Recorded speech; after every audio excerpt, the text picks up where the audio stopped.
ကားလိုချင်တာလားဒါမှမဟုတ်ဓာတ်ဆီနဲ့ဒီဇယ်ကားလိုချင်တာလားအဲ့ဒါဆိုလို့ရှိရင်တော့ကားမျိုးစုံ install ထားပေးရတဲ့ forward super ရှိရယ်နော်ကဲအဲ့တော့ဆက်လက်လိုက်ပြပေးမယ်ဟုတ်မှမင်္ဂလာပါဟုတ် မင်္ဂလာပါအမ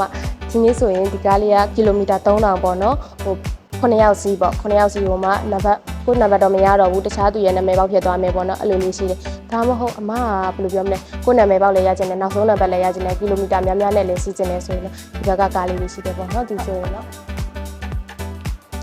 ဒီဟာလေးဆိုရင်တော့အော်ဒီမာလေးနဲ့ဆိုလည်းတော်တော်လေးလိုက်တယ်ပေါ့နော်ရုပ်ထွက်လေးလည်းလာတယ်ဒါလေးဆိုရင်လည်းပေါင်းဆွဲပေါ့ခုလေးဆိုရင်လည်းရုပ်ထွက်လေးတော်တော်လေးလာကီလိုမီတာ600ထိလည်းသွားလို့ရတယ်ကိုနာမည်ပေါက်လည်းရတယ်နောက်ဆုံးနံပါတ်လေးလည်းရတယ်ပေါ့နော်အဲ့လိုမျိုးလေးရှိတယ်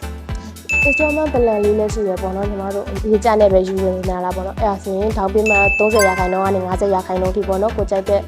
ဒေါင်ပေးမှပေးချေပြီးတော့တစ်နှစ်ကနေပြီးတော့9နှစ်တွင်ကိုကြိုက်တဲ့နှက်လိုက်ယူလို့ရတယ်ဒါမှမဟုတ်ကိုက installment နဲ့မဟုတ်ဘူးဟိုကားအကြပေါ့ဟိုအလဲထက်လုံးမယ်ပေါ့နော်ထွက်ရင်လေးလုံးမယ်ဆိုရင်လည်းမမတို့စီကရှိတဲ့ကားပေါ့နော်ဘယ်ကားနဲ့မစိုးဒီကကြိုက်တဲ့ကားနဲ့ EV ပဲလားတက်စီပဲလားပေါ့နော်ကြိုက်တဲ့ကားလေးနဲ့အလဲထက်လုံးလို့ရတယ်မှာဟောအဲ့ဒါ installment လေးရတယ်ကားလေးလုံးထုတ်ရတယ်ဟုတ်တယ်ကားလေးလဲထက်ရတယ် installment နဲ့လည်းရတယ်ရှင်ဒီကလေးဆိုရင်ဒီဇယ်လေးပေါ့နော်သူဆိုရင်တော့အင်ဂျင်ကားလေးပေါ့သူဆိုရင်တော့အဲ့ဒါကားလေးသူက Kia Sportage 2026 model ကိုနာမည်ပေါက်ရမယ်နောက်ဆုံးနံပါတ်ရမယ်မလီရလားဆိုမပြီးသေးဘူးတခြားကားလေးကပြီးပါတယ်ဒီကားလေးကကြိုက်ဆက်ပြပြပြီပါနော် Honda Accent သူလည်း model ကတော့2026ပဲသူလည်းနောက်ဆုံးနံပါတ်ရမယ်ပဲပေါ့နော်ကိုနာမည်ပေါက်ရမယ်အလဲထက်လည်းရရတာရောရရတဲ့သူတွေလည်းတက်ကားနဲ့မဆိုတော့တက်ကားနဲ့လည်းလုပ်ရတယ်အိုးအဲ့ဒါတော်တော်မိုက်တာပဲတော်တော်မိုက်တယ်